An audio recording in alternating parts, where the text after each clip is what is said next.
What do you do when your remote coaching business gets to be so popular that you have to hire new staff? That's Jack's problem. We're going to handle it. Tell me, man, what's the biggest problem in your business right now? Time management is probably the biggest one, and a desire to be more of a business owner and do less of the coaching. But having started the business by myself and then trying to bring other coaches in, it's just a tricky thing to navigate. Okay. Which one do you want to start with, the time management or the desire to own instead of coach? I feel like they're intrinsically linked, but... All right, listen, I'll make the decision then. I'll decide. Okay.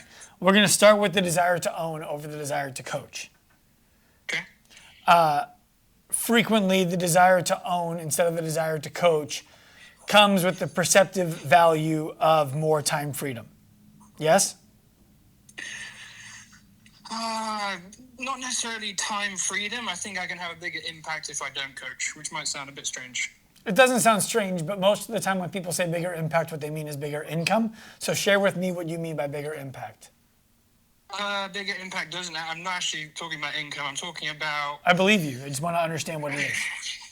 So I coached for 8 years before doing ALP and struggled hard, just worked way too much and didn't earn enough, or what I thought I should be earning. And I'd like to basically help other coaches earn what they should be earning whilst working for my business. Okay, so if I'm understanding you correctly, you went through ALP, you made enough money. Is that true? Yeah. Like, did you get to the point that you were over that 8-year struggle? Yes, for sure. I mean, when it was just me and my own coaching business, I was doing 16, 17K a month just as a solo coach. And I was happy. It was fine. But I think I can do more. Okay. And now you want to help other coaches get to 16, 17K months? I want to help other coaches earn 6 figures whilst working for my business. Okay. So okay, perfect. I understand now. You want to help other coaches get to $100,000 a year handling clients who come to you for your business that you then distribute to those coaches. Correct. Okay. So first things first. This is what I did with Active Life RX back in the day. We got it to being a multiple 7-figure plus business, and it was all I was giving money to coaches for servicing clients, right? Mm-hmm. Yeah. There are some critical mistakes that people do when they run that kind of a business. The first is, if you want to have a standard of quality across the board, if you want clients coming to your business for your business, not to your business for that coach, who if that coach then decides to go on vacation for a month or leave your business or has to be fired for whatever reason, you lose their entire client roster, right? Yep. If you want a business that is durable to all of that, the mistake that people make is they pay their coaches per client who they work with, and that's how the coach is paid. So when they get one client, they're paid for one client. When they get 5 clients, they're paid for 5 clients. They get 20 clients, they're paid for 20 clients. Mm-hmm. This typically works out to the kind of business where the owner has great margin and is also extremely vulnerable. Because the clients who are working with your coaches don't know your business, they only know your coaches. Mm-hmm. And your That makes coaches sense. might have all of the best interests of your business in mind. They might have no interest in ever giving you a problem or leaving or anything like that. And they might be great coaches. But you don't have consistency across your coaches. So you start to wonder, like, okay, this person's coming in. Which of my coaches has the skill set to help that person? Which of my coaches has the temperament to help that person? Instead of, do my processes solve all these problems? Do you follow me there? I'm following. I tried to combat what you're describing, but I don't know if you're going to laugh at how I tried to combat it, because it has slightly shot myself in the foot with Talk to me. the What'd you do? percentage. What'd you do? I pay the coaches 66% of the revenue currently, which I've basically realized with paid spend, the numbers don't work. Okay. So again, though, you're describing you paid them a percent of a session thinking that 33, 34% left over would be enough for you. Then you found the cost of acquisition of a client eats all of that margin up. That's what you're saying, right? Yep. What I'm saying is you still were only paying them 66% of that first client. What you need to be able to do is acquire enough clients, regularly enough, that you can float a loss when you hire a new coach. And pay them a salary, is what you're saying? That's my recommendation. I don't think anybody would ever want to go work for a restaurant that paid them based on how many meals they served that night. No. That couldn't credibly drive people into the restaurant for meals at scale. Okay, then the problem becomes a cash flow problem, and business is not in that position financially to hire coaches on a salary basis. That's right. What happened was you got to making $16,000, $17,000, $18,000 a month. How many months did you do that for before you hired? Not many, like 8 months. 8 months you were doing that for before you hired? 15. The average of those 8 months probably more like 15. The best months were 16, 17. Okay, and how much of that money were you able to save in those 8 months? A considerable amount, but then I basically tried to build a client acquisition funnel. This is all a remote business, by the way, now. I hired two social media marketing people and spent probably 30 to 40 grand on that with not very much return on investment. Okay. That's very helpful for me. Issues. Yeah, I understand. That's very helpful for me to know. That, unfortunately, you either didn't save enough to give you enough of a runway to make those things actually work and become dependable, or you hired the wrong people, or some combination of both. Yeah, I think I tried. I don't know. I kind of come to the conclusion that organic is very, very difficult to do. I think it's going to be really, really hard to build an organic business without a pre-existing following in today's algorithm marketplace. If you want to be feeding other coaches. For yourself, as you know, organic will work just fine. If you're trying to build enough business for other people, I think unfortunately, that time has just about passed unless you have a pre-existing audience. Yeah, that's basically that's what I agree with you. Yeah. So you were in a situation where you thought 40 grand could build you that business. What I would do in the future, if you want to do that, is dial in your marketing. Yeah. Dial in the marketing where you have a known amount of money that it costs you to acquire a client, give or take 20%. Yeah. Then you just have to scale that marketing spend up so that you can make sure that you're able to acquire enough clients for the coaches on your team to get them to break even for you in a predictable timeline and to profitable for you in a predictable timeline. Let's say, for example, you don't have to pay these coaches a wild salary. You don't have to pay them $8,000. But you could pay them something like $4,000 a month for a base. Then they don't get paid until they're at X number of clients above their base for X number of months, right? So that you were able to recoup some of the money that you spent when they weren't seeing many clients. You follow me there? Following, yeah. And you can do the math on, okay, if I can acquire a client for, what are you charging per month for a client? $400 right now for remote coaching. That's going to be a hard number to squeeze a lot of margin out of with paid. But do you know what it costs you to acquire a client right now?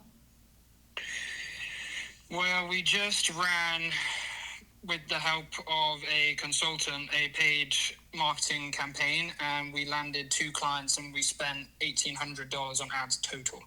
What are you talking about? Your times? Was that Nick? Yeah. Okay, so Nick is our acquisition team lead. If I understand correctly, you tell me if I'm wrong, the first 800 to 1,000 were spent figuring out what would work, yes? Yeah, so the basis, yes. So ignoring that money, it was about $500 cost per client acquisition. Which made sense from an ROI standpoint. So to be clear, you don't ignore that money. You have to know that you have to spend that before you're going to get where you need to go. But now you're dialed in at $500 per acquisition, yes? Is the client paying you $400 up front, or are they paying you more than that? So we try and sell 3 months up front. Most of the time it ends up with being an agreement that they're going to pay monthly, and then our length of engagement is actually 10 months, which is the very solid thing about the business right now. So it's $500 to acquire a client. The average client is going to pay you $4,000, right? Yeah. Okay. And right now you're paying out too much on that, but that can be resolved. Yeah, I did just renegotiate, which is not aligned with what you were saying in terms of paying a salary. I did renegotiate that the coaches would get paid 50% of the client revenue for the first 3 months of a paid acquisition client. And then after that, if they continued on after the minimum term of 3 months, they then get 66% of the revenue after that. Okay. So you can leverage the people. How many coaches you have? 2, 3? Two. What you're doing right now is you feel like you have 2 good people. You're leveraging their skill set to build proof of concept that you can do this. You're not trying to make money off of these 2 coaches. No, I'm not. No, I don't pay myself anything from the business right Well, now. I want you to pay yourself something. But what I'm describing here, Jack, is you have to reframe what success is for these 2 coaches in this business and for you. If you can figure out the math to get them to full, right? What is full for them? 20 clients, 30 clients? 25 actually. That's what we agreed. Would be So, full. so at 25 clients, they're each generating $10,000 per month of income for the company. Is that right? Yeah. I'm not good enough at math to work that out that quickly, but yes. The answer is yes. So ultimately, after that, the next person, you can reliably fill a coach to $10,000 per month of revenue in their book of business, and it takes you how long to do that? And how much money to do that? Depending on how much I spend on ads per month, yes. That will fluctuate a bit, but yes, right? So what you need to understand is if they're paying you $1,200 up front and your cost on that is $600 to the coach, right? You're not paying the $600 to the coach right away. You're paying them $200 per month for the first 3 months, right? So your first month cost of acquisition and service is $700. Correct. They paid you $1,200. You can use some of that money to buy the next client. So then one client pays hopefully for the next 1 or 2 is kind of what you're saying. Well, yes and no. On the cost of acquisition, if you were to get a client, you would be able to pay $100 of the remaining $500 towards a new client because you have $400 in cost coming up over the next 2 months. Otherwise, you run the risk of cannibalizing what you need for payroll to acquire clients. Do you follow me there? Yeah, I end up in a cash flow problem, yeah. You could. But if you could, like, your decision is how much you want to gamble there. My appetite for gambling is less now after not losing the 30, 40 grand, but it not working. Right. So There's no buffer zone. So then you start putting $100 of each new acquisition into the next person. But the nice thing is you're still acquiring people in a profitable way. So in my opinion, if you want to do this, you're negligent as a business owner if you don't spend $2,500 to $5,000 per month to add clients to the rosters of your existing coaches. Yeah. And if you see that your cost of acquisition fluctuates too much, you revisit it. But right now, you need to know what the pace is to get a client to full time. I mean, a coach to full time. Yeah, coach to 25 clients. And once I've figured those numbers out, it's literally just a game of, not a game, well, it is a game of numbers. Then I can just be like, okay, it costs X to do Y. That's it. Now, The other thing then is about borrowing money to do this or not. That again, that comes down to your appetite for risk. My opinion, I would not, because you are a young business with 2 guys who don't sound like they need all of their income to come from you just yet. No. So let yourself learn. Like, use this time to learn. Yeah. That's what I would recommend. And on a 10-month timeline, you should be able to acquire, I imagine a coach could take 5 new clients in a month, yeah? Yeah, for sure. So they should both get to full time in 5 months, Yeah. which means by the time that you get to 10 months, it's totally feasible that you would have 4 full-time coaches who are full, maybe 3 because you have some attrition, but 4 full-time coaches who are full or really close to full, and you're much more profitable on the second 2. And then I think you need to start thinking about raising your rates if you truly want to be able to get these guys to 6-figure incomes, because you can't get there at $200 to $300 a month on on $400. No, the goal is definitely to increase rates at least to 500. I think you need to be over 6. Okay. And I think that you need to be selling nothing that is month to month. Always up front, like package 3 months. They something along that, a down payment plus payments thereafter. Okay. You need to make sure that you're covering your acquisition costs up front. Otherwise, you're never going to have the confidence to go out and get the next client. Yeah, that makes sense. You're looking for you want ideally their first payment should be at least 2x, ideally 4x what it cost you to get them to come in and make that payment. Because then you can subtract the service over the next 3 months that you're paying to the coach, and you can use the rest of that money for acquisition. Yeah. Yeah. You're using That your makes future. sense. You're using your future profit to acquire the next client, but not your payroll. So now we go to the time management thing. Yeah. Why are you having a problem with that? Well, I was stretching myself far too thin because I'm still currently coaching clients. And I don't know if you can hear the baby cooing on my chest right now, but I have a newborn. Congratulations. Thank you. If you're going to be a business owner, your job is to become world class at filling their schedules. Yeah. That's it. That's your focus.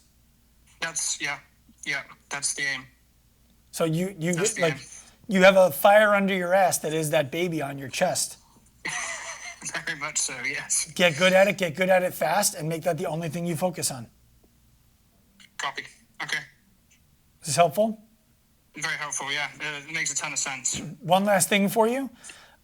You are in a phase of your life, a new dad. How old are you, Jack? 28. Okay. You're in a phase of your life where you're trying to build something. Building doesn't come with a sense of balance. No. The- I the- realize that. The way I recommend you think of it if you want to build something real is you ever rode a bicycle, Jack? Do you feel more balanced on a bicycle when you're riding it fast or when you're riding it slow? Fast. Ride fast, man. Copy. I shall do. All right. Thanks for your time.